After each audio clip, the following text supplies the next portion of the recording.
Hai guys, Jonathan Michael Hakim di sini. Sebelum kita sama-sama belajar apa yang Tuhan mau dalam kehidupan kita, sebelum kita juga mengenal isi hati Tuhan lebih dalam lagi, mari kita bersatu dalam doa. Bapak, terima kasih Tuhan atas satu hari ini, terima kasih Tuhan atas apapun yang Kau berikan kepada kami Tuhan. Sebentar kami sama-sama ingin belajar Tuhan, mengenal Kau lebih dalam lagi Tuhan. Biar Tuhan kami pimpin kami Tuhan, dari awal hingga pertengahan hingga akhir Tuhan. Terima kasih Bapak, terima kasih Tuhan.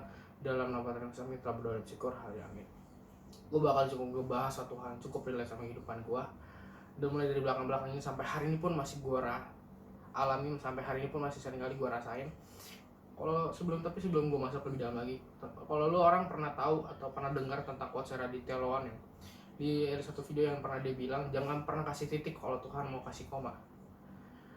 Seringkali gue ngasih titik dalam kehidupan gue, seringkali di minggu-minggu lalu tuh gue pengen berhenti dari pelayanan, gue pengen keluar dari dunia pergerejaan gue pengen misalnya jadi manusia biasa yang menjalankan rutinitas sebagai pelajar. Kebetulan gue sampai hari ini pun masih pelajar. Dan ketika hal itu, gue tahu bahwa Tuhan itu nggak pernah tinggal diam. Tuhan itu ketika hal gue ngasih titik dalam kehidupan gue, Tuhan itu bukan yang misalnya dia udah kasih titik, dia udah bilang ke gue untuk stop, nggak kepoin hidup dia, ya udah, nggak. Tapi yang gue tahu ketika waktu itu gue ngasih titik dalam kehidupan gue, Tuhan memakai begitu banyak orang, mentor gue, teman-teman gue, untuk kasih koma dalam kehidupan gue. Gue tahu banyak orang di luar sana, banyak orang yang seringkali lu juga ngalami ngasih titik dalam kehidupan lu, atau orang-orang yang di sekitar lu ngasih titik dalam kehidupan lu dengan bilang bahwa lu nggak mampu, lu nggak bisa, lu nggak akan pernah bisa. Tapi percayalah teman-teman, ketika orang-orang itu ngasih titik dalam kehidupan lu, Tuhan akan pakai begitu banyak orang untuk kasih koma dalam kehidupan lu. Mungkin ada beberapa orang yang nggak lu kenal tiba-tiba ngomong, aku percaya kamu bisa, gue percaya lu bisa, ayo semangat. Gue tahu dengar hal dengan ketika lu tahu dapat titik gitu, ketika lu mendengar bahwa lu kayaknya nggak bakal bisa, itu capek banget. Gue sering kali gue ngerasain hal itu, sering kali gue juga pengen nyerah sama kehidupan gue. Tapi percayalah teman-teman, kalau ngomongin soal kehidupan, yang gue tahu kehidupan itu bagaikan kertas kosong yang nggak ada apa-apanya, tapi gue percaya itu bisa menghasilkan sebuah karya itu dihitung udah bagus atau enggaknya itu menurut gue tergantung siapa yang megang itu kertas. Gue percaya ketika lu dipegang kendali hidup lu sama Tuhan, itu nggak enak, banget, itu sakit banget. Tapi percayalah, ketika lu melewati tahap sakit itu, ketika lu melewati sebuah tahap di mana lu merasakan semua sakit, lu merasakan semua derita lu akan mendapatkan suatu hal, hadiah yang Tuhan berikan, bahwa kayaknya rasa sakit itu nggak ada apa-apanya ketika lu mendapatkan hadiah itu. Lu tahu kayu ya, lu batu bisa jadi patung. Lu pernah lihat patung kan mungkin di museum, atau misalnya lu pernah lihat di jalan-jalan patung, istilahnya patung itu akan dari sebuah bahan dasar batu yang nggak ada apa-apanya, yang dilihat orang biasa mah ya udah nih batu doang, kayu doang gitu kan. Tapi ketika di tangan yang tepat, itu kan menjadi sebuah karya yang nggak ada nilainya, yang mungkin cuma beberapa atau orang-orang kaya yang bisa beli.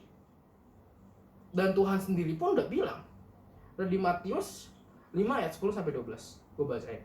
Berbahagialah orang yang dianiaya oleh sebab kebenaran, karena mereka lah yang mempunyai kerajaan sorga. Berbahagialah kamu jika karena aku kamu dicela dan dianiaya dan kepada kamu difitnahkan segala yang jahat.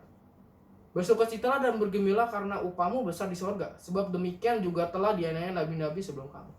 Jadi Tuhan tuh udah bilang bahwa kamu tuh mesti berbahagia karena kamu dianiaya karena aku, dan kamu juga mempunyai kerajaan sorga. So teman-teman, gue sebelum masuk lebih dalam lagi, gue dan lu mau nantang sama-sama, bahkan gue pengen nantang diri gue sama-sama untuk gak pernah kasih titik, tapi gue akan selalu kasih koma dalam kehidupan gue. Dan biarlah Tuhan yang ngasih titik dalam kehidupan gue. Karena gue tahu ketika gue ngasih titik dalam kehidupan gue, ya sampai kapanpun gue sama aja kayak menstop apapun yang pekerjaan Tuhan dalam kehidupan gue. Kalau lu tahu tentang Yusuf adalah nomor 2 di Mesir. Dia nggak tiba-tiba keluar gitu kan dari kandungan ibunya, terus umur 10 tahun dipanggil sama Firaun kayak oke, lu gue tunjuk jadi nomor 2 di Mesir. Nggak, tapi dia begitu melewati banyak proses yang sakit banget, yang kalau gue saat itu gue alami, mungkin gue udah bilang marah-marahin Tuhan, kayak Tuhan nih kenapa mesti gue alami. Tapi saat itu Yusuf mungkin di hatinya ngerasa bahwa capek, sakit, tapi dia tahu bahwa Tuhan itu selalu kasih koma dalam kehidupan dia. Dia mesti masuk penjara, dia mesti dijual, dia mesti dibenci dulu sama 12 kakaknya. Sampai akhirnya dia diangkat menjadi orang nomor 2 di Mesir. Dan yang gue percaya adalah itu prosesnya nggak cuma sehari 2 hari, sebulan 2 bulan, tapi bertahun-tahun. Sama aja dalam kehidupan kita, gitu kan.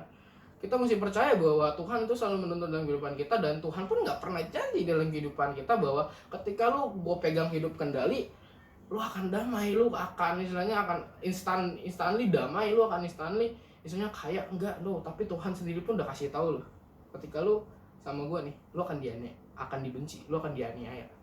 Karena tadi apa, gue udah bacain di ayatnya di Matius 5 ayat 10 sampai 12. Dan Tuhan pun juga dijanji, salah satu janjinya ada di Matius 28 ayat 20. Dan ajarlah mereka melakukan segala sesuatu yang telah kuperintahkan kepada kamu. Dan ini janjinya. Dan ketahuilah aku akan menyertai kamu senantiasa sampai pada akhir zaman. Akhir zaman itu kapan bro? Gue gak tahu akhir zaman itu kapan. Ketika Tuhan yang datang kedua kalinya, itu akhir zaman. Dan Tuhan itu datang kapan? Gue gak tahu.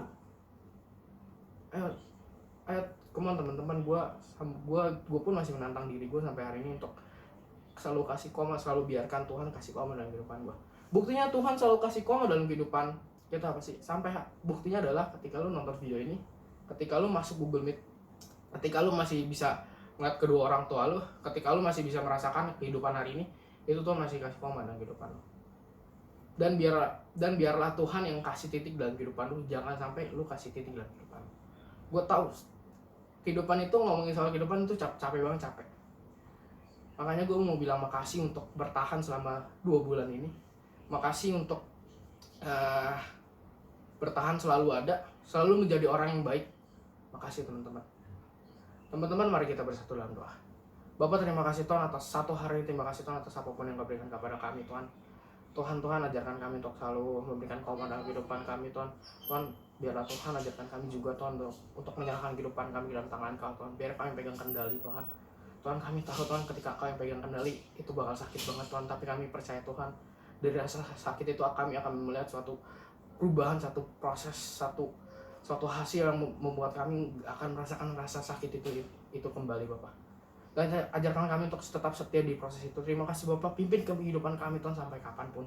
Pegang kendali kehidupan kami Tuhan. Tuntun kami. Terima kasih Bapak, dalam nama Tuhan Yesus kami telah berdoa dan bersyukur. Haleluya, amin. Amin.